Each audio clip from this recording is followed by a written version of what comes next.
Well, I had sex first when I was 17, and then when I was 18, I got pregnant, and I never used birth control before I got pregnant.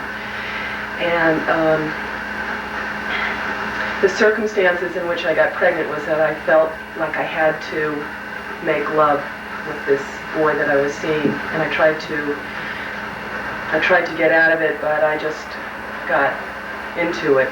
And then I was living with my grandmother at the time in Miami, and I had a job working for a land development office, and I didn't have any friends in Miami because I had gone to school in Tallahassee, and so I was pretty isolated. And when I got pregnant, I had a hard time finding a doctor. I thought I was pregnant. I went to a doctor that was recommended to me by someone I don't really remember anymore, and he, after his examination, and I was waiting in his waiting room, he came out and told me to get out of his office and wouldn't confirm whether or not I was pregnant. He asked me before he examined me. He asked me if I was married, and I said I wasn't.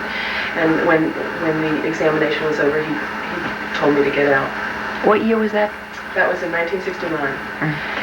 And so I had to find another doctor, and I went out to Miami Beach, and about a week had gone by, I guess, and this doctor did examine me and say that I was pregnant, and then I just didn't know what I was going to do. And I told him I couldn't have the baby, and I wanted to have an abortion, and he wouldn't suggest what I could do. And finally, after a long tearful scene, he said that he did know of a place in San Juan, and I asked him how much it would be, and he said $1,000. And it was like saying $1 million. I was making about $50 a week, so it was just completely out of the question that I would pay $1,000. So at that point, I went to the nurse in the building where I worked, and I asked her if she could help me. And she, a few days later, produced a phone number and told me to go to the pay phone down at the corner at noon and call this number. And there were a few key words that I was supposed to use, and that the arrangements would be made through this phone call. And I thought I was 12 weeks pregnant, and I in fact made arrangements to go to Birmingham, Alabama, the following week, and some plans were made about where I was going to be picked up and where I should go and things like that in Birmingham. And then I had to figure out how to raise the money. It was going to cost $350.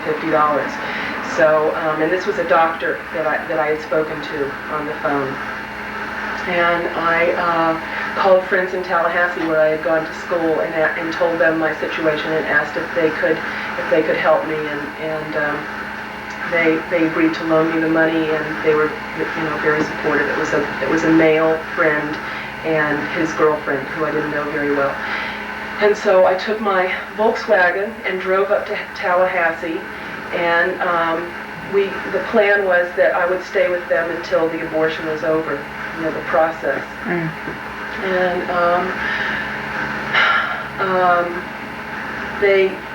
they gave us some money, gave me money, and also his girlfriend, and together we caught a flight to Birmingham around 7 o'clock in the morning, and this is in October. In fact, it was 3 days before the moratorium demonstration in Washington in October 1969. It was also the day that the Mets won the World Series.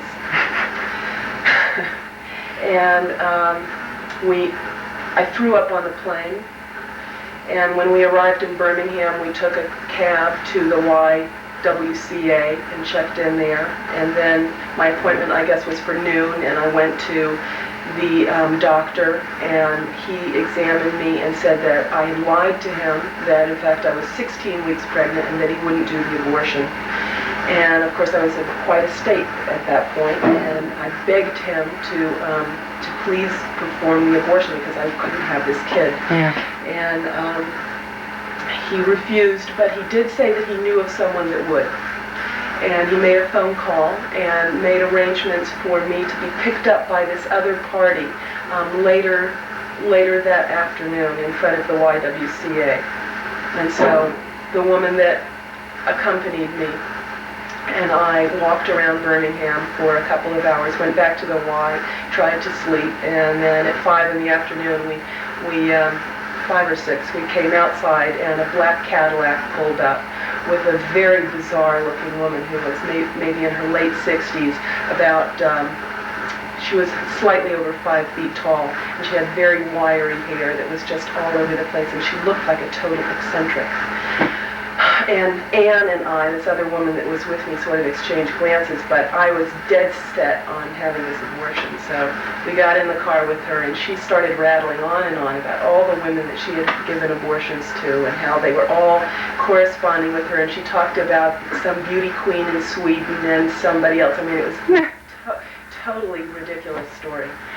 And we drove for quite a long ways outside of the city limits of Birmingham, down dirt roads and into a very isolated section, and pulled up to a house that was basically a shack, and got out of the car. And as we approached this house, there were dogs inside that I could hear barking. And when we opened the door, we were met by maybe 4 or 5 dogs that were locked up inside of the house, and the house was completely bare of furniture. There were 3 rooms, a living room, a kitchen, and a room to the side, and there was nothing in the living room. The floor was stained with dog urine, and there were piles of a dog manure in the corners.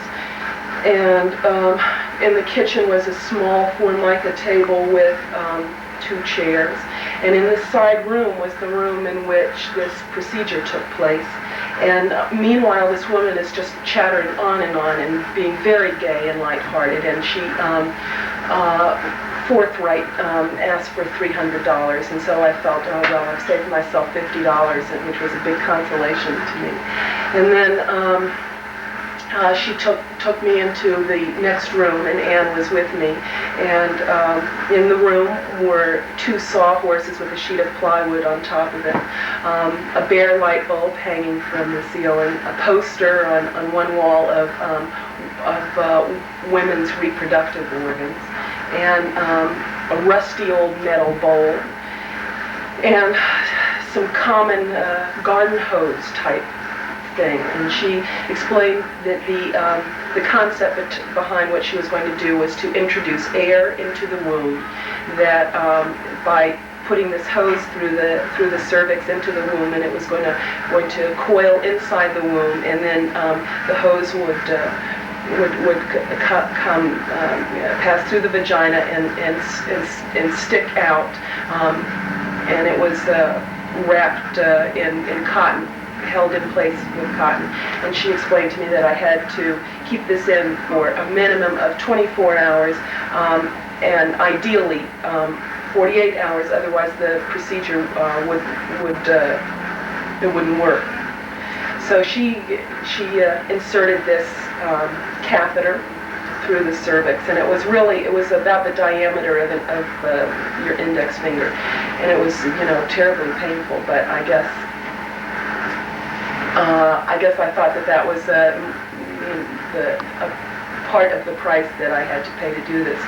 And then she drove Anne and I to the airport, and we got on a plane and flew back to Tallahassee, and we were met and returned to the house of her boyfriend. And then I was feeling very ill, so I did go to bed. And then the next day, the boy that got me pregnant came around and to see how I was feeling, and we went for a drive. And all the while, this thing is I can feel it inside me, and it's all coiled up inside of me, and it's really, I'm feeling terrible, but I just know I'm keeping track of the hours, and I have to get 24 hours to go by, and then 36 hours. At the end of about the first 24 hours, I began to hemorrhage, and the woman had told me that if I started to bleed too much, that I could put it a chair, lie a chair down on its back, and put my legs over the legs of the chair, so that I would be lying with my back on the floor, and as if sitting in a chair, but with the chair back on the floor. And so I did that for a while, and I put an ice pack on my stomach, and I continued to bleed, and which I thought was probably natural. And the way that I knew that I was bleeding is that all of this cotton batting that had been stuffed into my vagina started to slip out. And finally, after about, I guess, 30 hours, my friends became very concerned, and they took me into another room and pulled all of this stuff out of me, and it was a very long hose and this cotton stuff that was stuck inside of me. And I really have to stress that there was absolutely nothing sterile about any of the stuff that was used on me. So I think that at that point I must have lost whatever the fetus. But I never saw anything, and it was really a horrific smell, because I was septic at that point. I had developed an infection, but we didn't realize that. And then they put me to bed, and I guess I took some aspirin and drank tea and tried to sleep. And towards the end of the second day, I had not stopped bleeding, and they took me to a doctor in the beginning of the next day. And the doctor examined me, and said that I was very ill and I had to go into the hospital. And I said that I really couldn't go into a hospital, that I had to get back to Miami. And he said, well, if you're going back to Miami, you have to get into a hospital right away. But he told this to me in private, and I didn't repeat this to my friends. And I don't know why. I told them that he had said that I was doing fine and that I had to just have some bed rest. So they took me back home, and then I had a fever, and I was becoming more and more ill. And they finally took me, this is about 48 hours after coming back from Birmingham, they took me to the emergency room at Tallahassee Memorial Hospital, I guess. And they wouldn't admit me to the hospital because I was underage and I needed my parents' consent.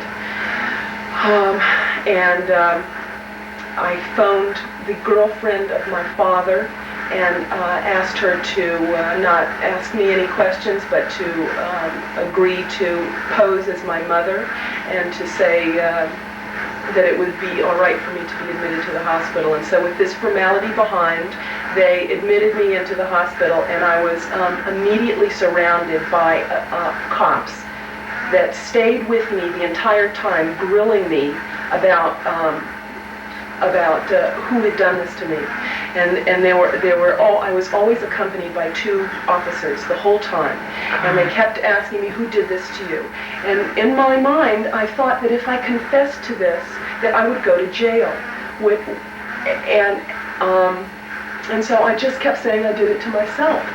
And they kept saying, we know you couldn't do this to yourself. Who did it to you? And I wasn't really interested in protecting this woman or the doctor in Birmingham, because I knew that I had gotten that they had done something terrible to me, but I didn't want to go to jail myself.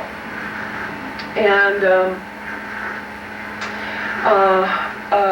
a doctor performed a D&C, a dilation and curettage, and I stayed in the hospital for about a week, and I was released, and I went home. And meanwhile, I made a phone call to my grandmother to say that I was having a great time in Tallahassee and really didn't want to come back just yet.